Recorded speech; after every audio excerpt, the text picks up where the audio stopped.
One, we believe there needs to be a native experience for data domains and data products. For data discovery, data governance, lineage, it needs to be first-class citizens, no workarounds.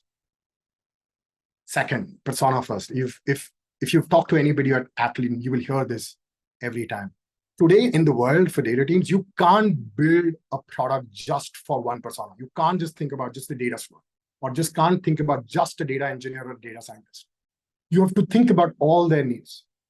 Or in this world, right, a data producer, data consumer, a data domain owner. These are all these different personas, and they have their own needs. And in fact, today, we'll talk about all these personas as part of our demo. Scalable. We just touched upon that different data teams are in different stages of their maturity journey. So how do you build something that solves for all kinds of customers? Customers just that were starting their journey into federated governance, and customers who've evolved, are more programmatic, have built things into the data pipeline. So just to give you a sense of the vision, what this will feel like, on the left, this could be customers who've started building their products, data contracts as part of spec, DBT projects. We've seen multiple variations right now, or custom YAMLs or JSONs sitting in there. Atlan will build deep integrations with these Git repositories to help you register and sync with Atlan to help you drive product discovery, lineage, and governance. On the other hand, if you see on the right side, if you are in a journey where you're just getting started, you would just want to expose data products to your business users, you can use Atlan's UI, the workspace UI, to curate some data products.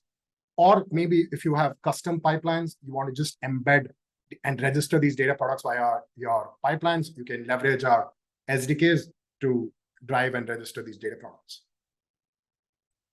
What does it mean from a contract perspective? Again, it's still an evolving ecosystem. Folks are still figuring out what's the best way to implement this. But some of the patterns we've seen is folks running contracts and tests in DBT, or YAMLs that are set up in Git, where as part of the CI/CD pipelines, they're running some assertions, monitoring it.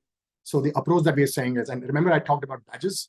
So as part of the CI/CD pipeline, you can enforce, as you run these checks, you can send a badge and enforce this on Atlan. So when a data consumer is accepting the data product, they can see the badge that, hey, this is an enforced contract. This is not just for consumption, but this is also enforced.